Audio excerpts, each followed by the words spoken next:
D4 news देख रहे तमाम दोस्तों को दीपक भंडारी का नमस्कार। चर्चा करेंगे दिन भर की बड़ी खबरों पर।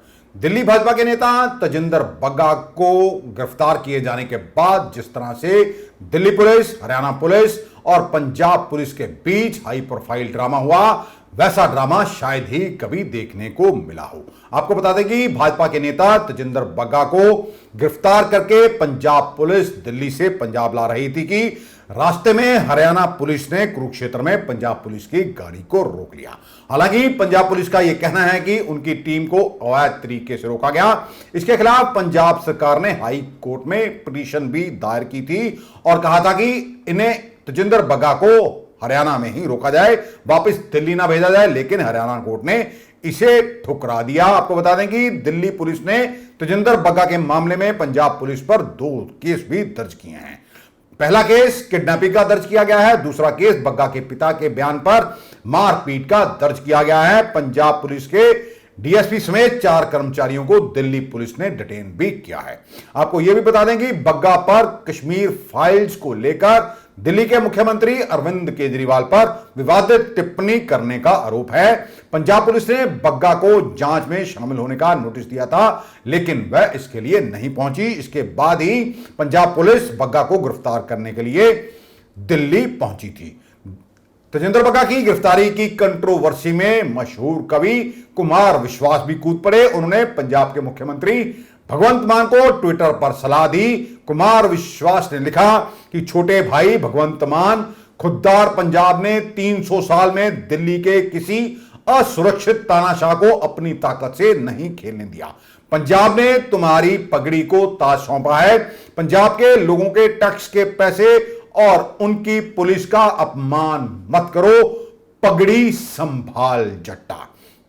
आपको यह भी बता दें कि कुमार विश्वास पर भी पंजाब पुलिस ने केस दर्ज कर रखा है। यह केस रोपड़ थाना सदर में दर्ज किया गया है। इसमें कहा गया है कि कुमार विश्वास ने इंटरव्यू के दौरान आम आदमी पार्टी और अरविंद केजरीवाल के खालिस्तानियों के साथ संबंधों की बात कही थी, जिसके बाद आम आदमी पार्टी समर्थकों का लोगों ने खालिस्तानी कहकर विरोध शुरू कर दिया। हालांकि इसके खिलाफ कुमार विश्वास ने Punjab and Haryana high court में याचिका दायर कर रखी है। इसी को लेकर भाजपा के राष्ट्रीय महासचिव तरुण चुग ने कहा कि देश में इमरजेंसी लगाने और देश को जेल में बदलने वाली स्वर्गीय प्रधानमंत्री इंदिरा गांधी की रूह केजरीवाल में आ गई है। वह खुद तो अदालत में जाकर माफी मांग चुके हैं, अब वह क्या दिखाना चाहते हैं। चुग ने कहा तजिंदर बग्गा का अपराध क्या है कि पंजाब पुलिस के 50 जवान उसे गिरफ्तार करने के लिए दिल्ली पहुंच गए और उसे अगवा कर लिया। एमरजेंसी लगाने वाली देश की पूरे देश ਨੂੰ जेल बनाने वाली इंदिरा गांधी दी रूह केजरीवाल साहब च आ गई, आपातकाल घोषित करता है। आप तो खुद अमृतसर ड्रग केस के अंदर जाके अदालत च माफी मांग के आए, लिखत मैं झूठ बोलता रहा, लोगों को सच बोलन नहीं दे रहे।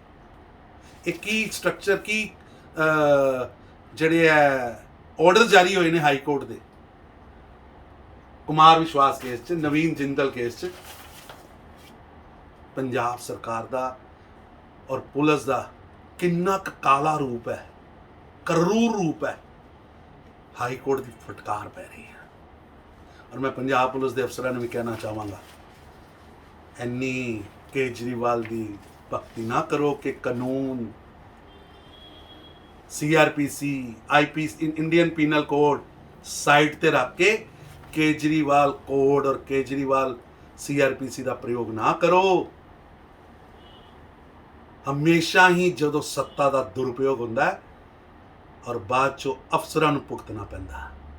वहीं भाजपा नेता मनजिंदर सिंह सिरसा ने भी अरविंद केजरीवाल की तुलना ईस्ट इंडिया कंपनी से की और कहा जिस तरह ईस्ट इंडिया कंपनी ने झूठे सपने दिखाकर भारत पर कब्जा किया था, अरविंद केजरीवाल उसी राह पर चल रहे हैं। अरविंद केजरीवाल सिखों को भी बदनाम करने की कोशिश कर रहे हैं। मैं आज पंजाब के लोगों को यह बात याद करना चाहता हूं, मैं बार बार कहता रहा, अरविंद केजरीवाल एक ईस्ट इंडिया कंपनी की तरह आया है।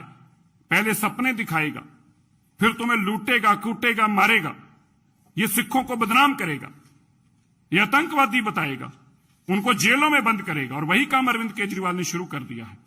लेकिन भारतीय जनता पार्टी सच के साथ खड़ी है।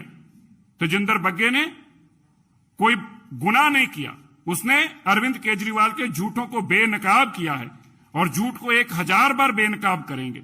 हम सब तेजिंदर बग्गा के साथ खड़े हैं, उसके परिवार के साथ खड़े हैं। भारतीय जनता पार्टी किसी भी सूरत में अपने कार्यकर्ता के साथ ऐसी बेइंसाफी देश में किसी भी नागरिक के साथ नहीं होने देगी। भाजपा के प्रदेश अध्यक्ष अश्विनी शर्मा ने भी अरविंद केजरीवाल को बदले की राजनीति करने का आरोप लगाया और कहा कि इसका नतीजा अरविंद केजरीवाल को भुगतना होगा। उन्होंने यह भी कहा कि पटियाला में दो समुदायों के बीच लड़ाई को लेकर भी मुख्यमंत्री भगवंत मान ही दोषी हैं। और बदलेखोरी की राजनीति केजरीवाल जी शुरू कर रहे हैं, मैनू लगता कि ਇਹਦਾ ਭੁਗਤਾਨ ਭੁਗਤਣਾ ਪੈਣਾ। ਕੋਈ ਵੀ ਕਰੇ ਜੋ ਪਟਿਆਲਾ ਦੇ ਅੰਦਰ ਹੋਇਆ, ਕਿਹਦੀ ਨਾਲ ਕਿਹਦੇ ਕਾਰਨ ਹੋਇਆ, ਕਿਹਨੂੰ ਹੁਣ ਦਿੱਤਾ। ਕੇਵਲ ਰਾਜਨੀਤਿਕ ਨਾਂ ਲੈ ਕੇ ਫਲਾਣੀ ਪਾਰਟੀ ਦਾ ਨਾਂ ਲੈ ਕੇ ਨਹੀਂ ਬਚ ਸਕਦੇ। ਇਹ ਪੰਜਾਬ ਦੇ ਅੰਦਰ ਜਿਹੜਾ ਅਰਾਜਕਤਾ ਦਾ ਮਾਹੌਲ ਬਣਿਆ ਪਟਿਆਲਾ ਦੇ ਅੰਦਰ, ਉਹਦੇ ਲਈ ਅਗਰ ਕੋਈ ਦੋਸ਼ੀ ਹੈ ਤੇ ਪ੍ਰदेश ਦਾ ਮੁੱਖ ਮੰਤਰੀ ਦੋਸ਼ੀ ਹੈ। तमाम मामले को लेकर आम आदमी पार्टी की भी प्रतिक्रिया आ गई है और आम आदमी पार्टी की नेता अतीश ने कहा कि भारतीय जनता पार्टी गुंडों और लफंगों की पार्टी है। भारतीय जनता पार्टी के नेता दंगई और लफंगई हैं, वह दंगे बढ़वाते हैं और बाद में गुंडागर्दी करते हैं। उन्होंने तेजिंदर बग्गा को भी गुंडा, दंगई और लफंगा करार दिया। भारतीय जनता पार्टी के एक गुंडागर्दी करने वाले, लफंगई करने वाले, हिंसा करने वाले, दंगे भड़काने वाले नेता हैं श्री तेजिंदर बग्गा, जो ये सारी वैल्यूज़ भारतीय जनता पार्टी गुंडागर्दी की, दंगों की, लफंगई की, जो भारतीय जनता पार्टी की हैं, उनका साक्षात स्वरूप हैं तेजिंदर बग्गा जी। इसी को लेकर पंजाब के पूर्व कैबिनेट मंत्री राजकुमार बेरकार की भी प्रतिक्रिया आई और कहा कि आज देश में संवैधानिक संकट खड़ा हो गया है। आज दिल्ली की घटना ने देश में एक संवैधानिक संकट पैदा कर दिया है। आज ये महसूस हो रहा है कि केजरीवाल साहब देश में जो बदलाव की बात करते हैं वो देश में राजनीतिक संकट नहीं, देश की संवैधानिक संस्थाओं के बीच में क्लैश करवाना चाहते हैं। आज जिस तरीके से वो डराने की राजनीति कर रहे हैं, जिस तरीके से उन्होंने कुमार विश्वास के ऊपर पर्चा दर्ज किया, अलका लांबा के ऊपर पर्चा दर्ज किया, आप मनजिंदर सिरसा को डराना चाह रहे हो, आप दिल्ली के अंदर लोगों को डराना चाहते हो, आप करना क्या चाहते हो। आज देश के अंदर जो वातावरण पैदा हो गया है, आज क्या हरियाणा में भी पर्चे दर्ज होंगे, क्या हिमाचल में भी पर्चे दर्ज होंगे, राजस्थान में भी पर्चे दर्ज होंगे, यूपी के अंदर भी पर्चे दर्ज होंगे। तो ये किस तरीके की राजनीति की ओर आगे बढ़ रहा है देश। और मुझे लगता है कि देश की संवैधानिक संस्थाओं को आगे आना चाहिए, देश की सुप्रीम कोर्ट को और पंजाब हरियाणा हाई कोर्ट को इस पे फौरी तौर पे संज्ञान लेना चाहिए। और ये ऐसा ना हो कि देश की जो फोर्सेस है वो उनमें तनाव पैदा हो जाए, वो आपस में लड़ पड़े। लेकिन मुझे लगता है कि ये एक घटिया राजनीति है। इस घटिया राजनीति को बंद करने के लिए देश के कानून को आगे आना चाहिए।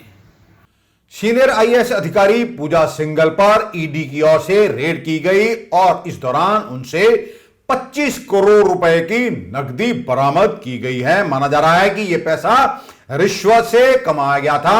पूजा सिंघल जो कि झारखंड में तैनात हैं और सीनियर आईएएस अधिकारी हैं, ईडी की ओर से उनके घर और उनके साथ जुड़े कई लोगों के ठिकानों पर रेड की गई, जहां से 25 करोड़ रुपए बरामद किए गए हैं। माना जा रहा है कि गैर कानूनी तरीके से माइनिंग से ही यह पैसा कमाया गया। पैसे इतने अधिक थे कि इनकी गिनती के लिए अधिकारियों को नोट गिनने की मशीनें मंगानी पड़ी। माइनिंग से कितना पैसा कमाया जा रहा है ये आपके सामने है। देश में भ्रष्टाचार किस कदर फैला हुआ है कि एक एक आईएएस अधिकारी से 25-25 करोड़ रुपए मिल रहे हैं। हमारा देश गरीब नहीं बल्कि इसे गरीब बना दिया गया है।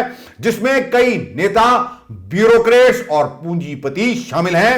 पूजा सिंघल पर किन किन आकाओं का हाथ था और कौन से सियासतदानों का आशीर्वाद उन्हें प्राप्त था और इतनी बड़ी नकदी उनके पास कहां से आई, तमाम पहलुओं पर जांच हो रही है। ईडी को बड़ी कामयाबी यह मिली है कि एक आईएएस अधिकारी पूजा सिंघल, जिसके पास से 25 करोड़ रुपए की बरामदगी की गई है। पंजाब के मुख्यमंत्री भगवंत मान की ओर से एक और ऐलान किया गया है कि राज्य में मूंग की दाल की खरीद अब न्यूनतम समर्थन मूल्य यानी कि एमएसपी पर होगी। मान के इस फैसले के बाद पंजाब के किसान अब साल में 3 फसलों का लाभ ले सकेंगे। ये पहली बार हो रहा कि झोने ਅਤੇ कणक तो बिना पंजाब ਦੇ ਵਿੱਚ मूंगी ਦੀ फसल ਤੇ एमएसपी गवर्नमेंट ਜਿਹੜੀ ਹੈ ਉਹ ਸ਼ੋਰ ਕਰਦੀ ਹੈ। ਸੋ मूंगी ਦੀ फसल ਜਿਹੜੀ ਹੈ ਉਹ ਤੁਸੀਂ ਬੀਜੋ, 55 ਦਿਨਾਂ 'ਚ ਪੱਕ ਕੇ ਤਿਆਰ ਹੋ ਜਾਊਗੀ। ਉਸ ਤੋਂ ਬਾਅਦ ਤੁਸੀਂ ਝੋਨੇ ਦੀ 126 ਜਾਂ ਬਾਸਮਤੀ ਦੀ ਕਿਸਮ ਜਿਹੜੀ ਹੈ ਉਹ ਆਪਣੇ ਬਿਜਾਈ ਕਰ ਸਕਦੇ ਹੋ। ਸੋ ਇਹ ਇੱਕ ਸਮਝ ਲਓ ਐਕਸਟਰਾ ਇੱਕ ਵੱਧ ਫਸਲ ਮਿਲ ਗਈ 55 ਦਿਨਾਂ ਦੇ ਵਿੱਚ ਤੁਹਾਨੂੰ ਕਣਕ ਤੇ ਝੋਨੇ ਦੇ ਵਿਚਾਲੇ ਇੱਕ ਵੱਧ ਫਸਲ ਮਿਲੂਗੀ। ਜਿੰਨੀ ਵੀ ਉਹਦੀ ਐਮਐਸਪੀ ਤੈਅ ਹੈ ਉਹਦੇ ਤੇ ਅਸੀਂ मूंगी ਨੂੰ ਅਸੀਂ ਚੁੱਕਾਂਗੇ, मूंगी ਨੂੰ ਅਸੀਂ ਪ੍ਰੋਕਿਓਰ ਕਰਾਂਗੇ। पंजाब कांग्रेस अध्यक्ष अमरिंदर सिंह राजा वड़िंग ने झारखंड में कोयला खदान में ऑपरेशन वाले बयान पर मान सरकार को झूठा बताया। उन्होंने कहा कि मुख्यमंत्री भगवंत मान पंजाब के लोगों को गुमराह करने की कोशिश कर रहे हैं। उनकी अज्ञानता या फिर पूरी तरह से झूठेपन को जाहिर कर रहा है। राजा वड़िंग ने कहा कि भगवंत मान झूठ बोल रहे हैं, उनकी मैं कड़ी निंदा करता हूं। दरअसल भगवंत मान ने हाल ही में यह दावा किया था कि पछवाड़ा कोयले की खदान को पिछली सरकार ने इसलिए शुरू नहीं किया क्योंकि उन्हें इसके बदले में कमीशन चाहिए थी। अब उनकी सरकार जल्द ही इसे शुरू करेगी।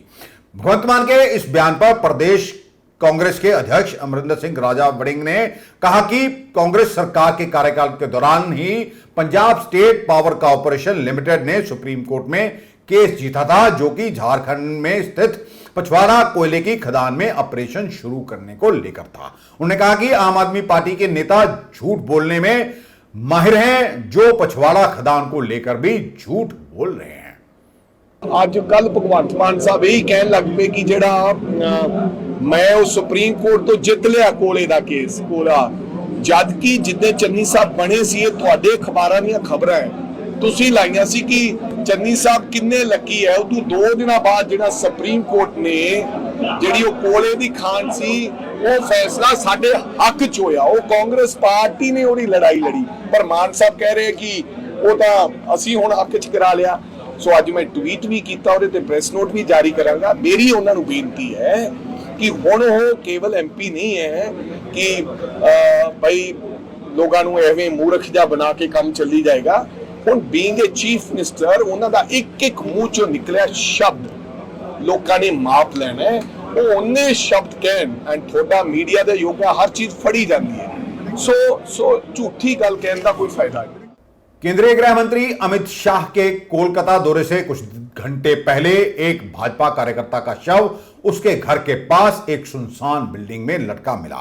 मृतक अर्जुन चौरसिया उत्तरी कोलकाता में रहता था और वह भारतीय जनता युवा मोर्चा का मंडल उपाध्यक्ष था। उन्हें अमित शाह के स्वागत में निकाली जाने वाली बाइक रैली का नेतृत्व करना था। अमित शाह आज दोपहर अर्जुन चौरसिया के घर पहुंचे और उनके परिजनों की हिम्मत बंधाई। शाह ने कहा यह राजनीतिक हत्या है। बंगाल में भाजपा कार्यकर्ताओं की चुन चुनकर हत्या हो रही है। आरोपियों को कड़ी सजा दिलाएंगे। टीएमसी सरकार ने अपने कार्यकाल का 1 साल पूरा कर लिया है। आज से राज्य में राजनीतिक हत्याएं शुरू हो गई हैं। पूरे बंगाल में जहां पर भी जाते हैं राजनीतिक हिंसा, प्रतिशोध में हत्याएं और विरोधी राजनीतिक दलों के कार्यकर्ताओं को चुन चुन कर निशाना बनाने का अनेक उदाहरण हमारे सामने आए हैं। भारतीय जनता पार्टी अर्जुन की हत्या की, चौरसिया की हत्या की घोर निंदा कर रही है और हम भारतीय जनता पार्टी के सभी लोग न्याय की अदालत के सामने जाकर जिन्होंने भी चौरसिया का हत्या किया है उनको इस जघन्य हत्या का कड़ी से कड़ी सजा मिले वो सुनिश्चित करेंगे। मैं आज पूरे बंगाल की जनता को ये बताना चाहता हूं कि इसी के खिलाफ भारतीय जनता पार्टी लड़ रही है। बंगाल के अंदर विरोधियों की आवाज को कुचल देना, हिंसा और हत्याओं से डराने का प्रयास करना पहले कम्युनिस्ट शासन में और अब उससे बढ़ चढ़कर तृणमूल कांग्रेस के शासन में हुआ है। बाबा केदारनाथ के पट 6 महीने बाद दर्शनों के लिए खोल दिए गए हैं।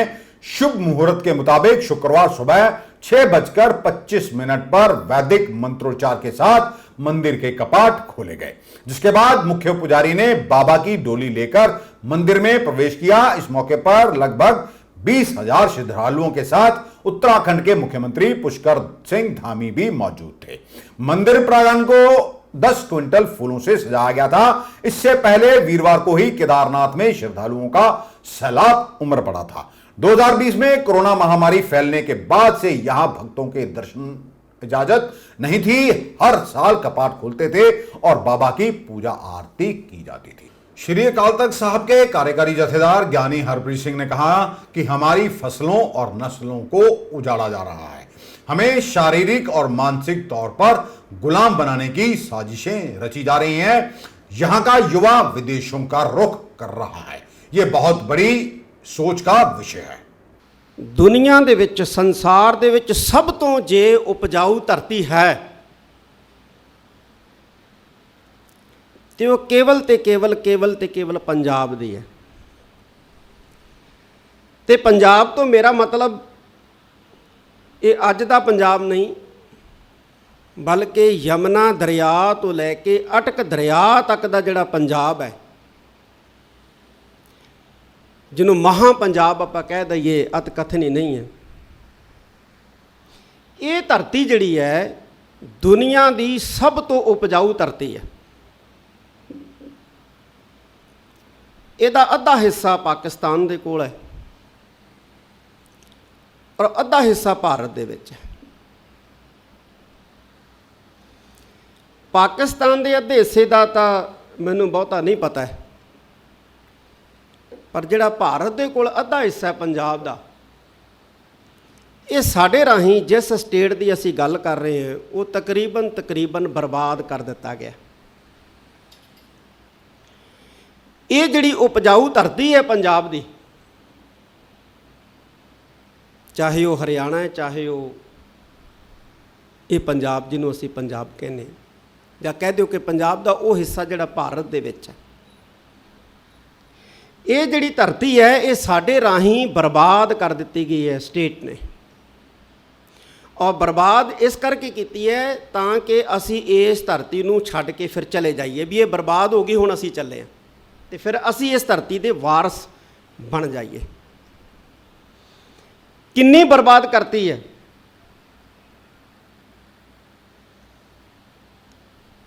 ਇੱਥੇ ਫਸਲਾਂ ਵੀ ਖਰਾਬ ਹੋ ਗਈਆਂ, ਨਸਲਾਂ ਵੀ ਖਰਾਬ ਹੋ ਗਈਆਂ।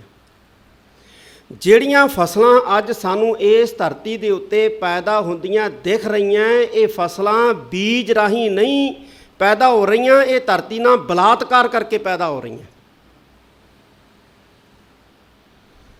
ਹਰਿਆਣੇ ਦੇ ਅੰਕੜਿਆਂ ਦਾ ਤਾਂ ਮੈਨੂੰ ਨਹੀਂ ਪਤਾ, ਪਰ ਪੰਜਾਬ ਦੇ ਵਿੱਚ 625 ਅਜਿਹੇ ਸੈਂਟਰ ਖੁੱਲ੍ਹ ਚੁੱਕੇ ਹੈ ਜਿੱਥੇ ਟੈਸਟ ਟੂਬ ਬੇਬੀ ਰਾਹੀਂ ਬੱਚਿਆਂ ਦੇ ਜਨਮ ਹੋ ਰਹੇ ਆ।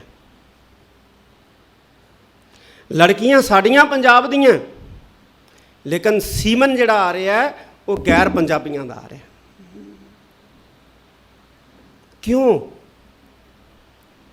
ਕਦੇ ਅਸੀਂ ਸਿਰ ਜੋੜ ਕੇ ਬੈਠ ਕੇ ਇਸ ਤਰ੍ਹਾਂ ਚਿੰਤਨ ਕਰਨ ਦਾ ਸੁਭਾਗਾ ਸਮਝ ਨਹੀਂ ਜਿਹੜਾ ਹੈ ਉਹ ਪ੍ਰਾਪਤ ਕੀਤਾ। ਔਰ ਇਹ ਸੋਚਣ ਵਾਲੀ ਗੱਲ ਹੈ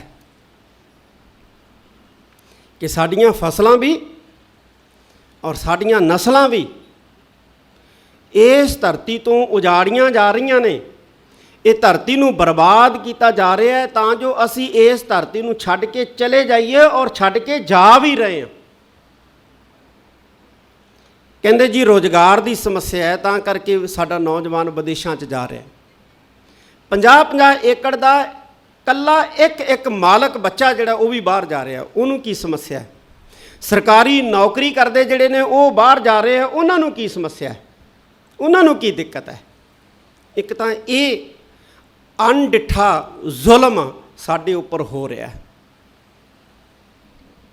ਜਿਹਨੂੰ बचने की बड़ी ज़रूरत है, सोचने की बड़ी ज़रूरत है। अमृतसर से लोकसभा सांसद गुरजीत सिंह औजला ने भी आम आदमी पार्टी पर निशाना साधा और कहा कि ये तमाम हदें पार कर रहे हैं। वे आज भक्तांवाला स्थित कचरे के डंप पर चल रहे काम का जायजा लेने के लिए पहुंचे थे। आपको ये बता दें कि ये डंप हमेशा ही राजनीतिक तौर पर चर्चा का विषय रहा है। देखो ये क्रिटिसिज्म हर बंदे का होता है, ਬੋਲਣ ਦਾ ਅਧਿਕਾਰ ਹਰੇਕ ਨੂੰ ਹੈ। ਮੈਂ ਅੱਜ ਮਾਨ ਸਾਹਿਬ ਨੂੰ ਸਗੋਂ ਅੱਜ ਮੈਂ ਟਵੀਟ ਵੀ ਕਰਕੇ ਕਿਹਾ ਕਿ ਮਾਨ ਸਾਹਿਬ ਇਹ ਕੀ ਤੁਸੀਂ ਕਰਨ ਲੱਗੇ ਜੇ, ਕਿਉਂਕਿ ਇਸੇ ਦੀ ਲੜਾਈ ਤੇ ਅਸੀਂ ਸੈਂਟਰ 'ਚ ਲੜਦੇ ਹੁੰਦੇ ਹਾਂ। ਜਦੋਂ ਅਮਿਤ ਸ਼ਾਹ ਔਰ ਮੋਦੀ ਜੀ ਜਦੋਂ ਵੈਂਡੇਟਾ ਕਰਦੇ ਸੀ ਅਸੀਂ ਇਕੱਠੇ, ਭਗਵੰਤ ਮਾਨ ਜੀ ਜਿਹੜੇ ਸੀਐਮ ਹੈ ਅਸੀਂ ਇਕੱਠੇ ਲੜਦੇ ਰਹੇ ਹਾਂ ਉਸ ਸਰਕਾਰ ਦੇ ਵਿਰੁੱਧ। ਅੱਜ ਉਹੀ ਕੰਮ ਇੱਥੇ ਸ਼ੁਰੂ ਹੋ ਗਿਆ। ਇਹਦੇ ਨਾਲ ਇੱਕ ਮਨਸ਼ਾ ਬੜੀ ਕਲੀਅਰ ਹੈ ਕਿ ਕੇਜਰੀਵਾਲ ਸਾਹਿਬ ਇੱਕ ਡਿਕਟੇਟਰ ਨੇ। ਉਹ ਡਿਕਟੇਟਰ ਦੀ ਤਰ੍ਹਾਂ ਉਹ ਮਤਲਬ ਇਹਨੂੰ ਮਿਸਯੂਜ਼ ਕਰਨ ਲੱਗੇ ਨੇ ਪੰਜਾਬ ਨੂੰ। ਮਾਨ ਸਾਹਿਬ ਨੂੰ ਇੱਕੋ ਬੇਨਤੀ ਹੈ ਕਿ ਦੇਖੋ ਪੰਜਾਬ ਦੀ ਪੁਲਿਸ ਨੂੰ ਇੱਦਾਂ ਮਿਸਯੂਜ਼ ਨਾ ਕਰੋ। ਇਹ ਹਾਲਾਤ ਅਕਾਲੀ ਦਲ ਨੇ ਲਿਆਂਦੇ ਸੀ। ਅਕਾਲੀ ਦਲ ਇੱਦਾਂ ਕਰਦਾ ਹੁੰਦਾ, ਜਿਹੜਾ ਕੋਈ ਬੰਦਾ ਜਿਸ ਵੀ ਕੋਨੇ 'ਚ ਉਹਨਾਂ ਦੇ ਵਿਰੁੱਧ ਗੱਲ ਕਰਦਾ ਸੀ ਉਹਨੂੰ ਅਗਲੇ ਦਿਨ ਪਰਚਾ ਕਰਕੇ ਮੋਹਾਲੀ ਜਾਂ ਬਠਿੰਡੇ ਕਿਤੇ ਨਾ ਕਿਤੇ ਚੱਕ ਲਿਆਉਂਦੇ ਸੀ। ਉਹ ਕੰਮ ਸੇਮ ਰਿਪੀਟ ਹੋਇਆ 5 ਸਾਲ ਸਰਕਾਰ ਕਾਂਗਰਸ ਤੇ, ਕਦੀ ਇਹੋ ਜਿਹਾ ਕੰਮ ਨਹੀਂ ਸੀ ਹੋਇਆ। ਉਸ ਤੋਂ ਬਾਅਦ ਫਿਰ ਇਹ ਕੰਮ ਸ਼ੁਰੂ ਹੋ ਗਿਆ।